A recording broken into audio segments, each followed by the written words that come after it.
Today we're going to look at the real life story of a person, a corporate executive who had a successful retirement financially. Mr. Jagan is the name of the gentleman who used to work for a corporate MNC. And I was referred to Mr. Jagan in early 2009. I came in contact because Mr. Jagan was very distraught. He was very worried because at that time he had a small mutual fund portfolio of roughly about 15 lakhs. And it used to be much higher, but it crashed because of the Lehman brother crisis. And the money was kind of going down the drain as it seemed. So I got a call in panic and I reached his office. He looked a very worried man. He said the banker who had advised him had moved on and he had nobody that he could kind of rely on. And he wanted to know how he could sell and encash this, and he didn't want to come anywhere near. That's the start of the journey that I had with Mr. Jagan. We sat down and spent a couple of hours talking about what happened, why it happened, and what the likely future is going to be on these mutual funds.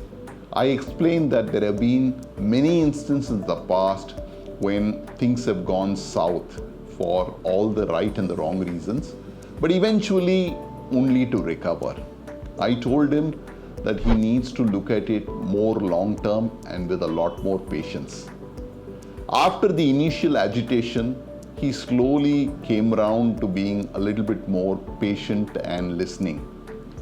We agreed on a time frame of 3 years, and I also got him to agree to kind of change some of the schemes from more extreme funds to a more diversified portfolio. And that started. And I also got him to agree to do some regular investment in the form of monthly systematic investment plans, or SIPs as we know them now. He started with a very small number, but soon we were doing about 40,000 rupees a month in terms of SIPs. Now Mr. Jagan was in his early 50s and he had an 8-year window to retire. So he was due to retire in 2016 or thereabouts. I sat with him one day. We created a plan of what kind of a corpus he needed when he retired.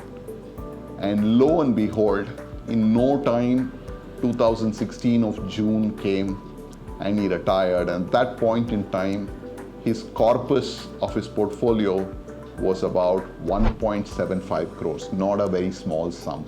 That too, all of 8 years.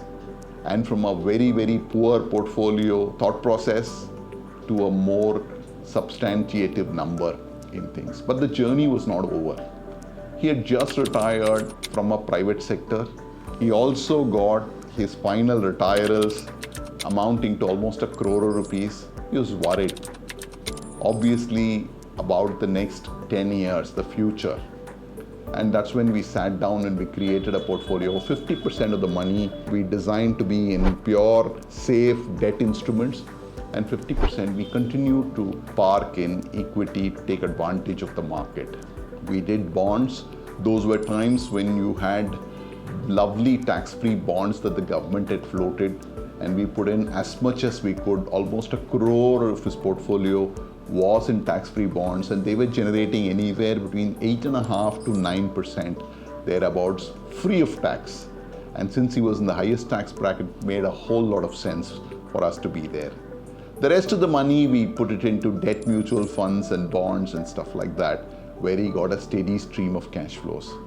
The others we parked in mutual funds, and we continued to grow that funds. Initially, he took up some consulting assignments, so he didn't need money initially for his household expenses. But soon enough, from 2019-20 onwards, he was wanting to get a certain amount of cash flows going for him. And lo and behold, we were able to start with a cash flow of 1.5 lakhs from that time onwards. And today, almost 6 years plus after he is retired, his portfolio is a very, very comfortable 5.5 crores in size. And he is drawing almost about 2.5 lakhs as a monthly cash flow from there, including a 3 lakh for an overseas trip that he and his wife does once every year. And that's the story of Mr. Jagan. And I wanted to bring out 5 very, very important aspects that I asked Mr. Jagan to share. What was the learnings from the journey? And this is what he had to share, and I am kind of sharing it for you. Lesson number 1. He mentioned that the most important thing that he did at that point in time was to visualize the kind of retired life that he was going to lead from a financial standpoint. He said, I already at that point in time knew that I would need about $1.5 lakh every month, even though I was retired, because I wasn't going to be sitting at home. I wanted to be an active person. So I had my plans even there. So 1.5 lakhs to start with, and that needed to grow with inflation. So that part of visualization was already there. And he said, once you visualize it, it's easy to plan and therefore implement on the plan. So that's the first step.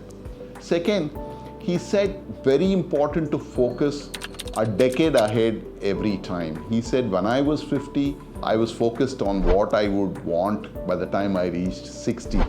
And when I was 60, I'm focusing on what I want at 70. So every decade ahead gives you an opportunity to focus yourself and work more deeply. Third, he said, discipline and knowledge is very, very important to succeed in any task. Discipline is what I brought to the table. And since I didn't have enough knowledge about these financial instruments, as an expert, you guys came in and provided that expertise. If I had the knowledge, I would have used, but since I didn't, I outsourced it. I took help from professionals, and that's how I was able to make this journey. Fourth, he said one needs to think in the terms of long term. It's not about the near term, it's about what you would require when you're 85, 90, and so on. So even as you're approaching retirement, you need to think really, really long term in terms of what you want to achieve and where you want the money secure.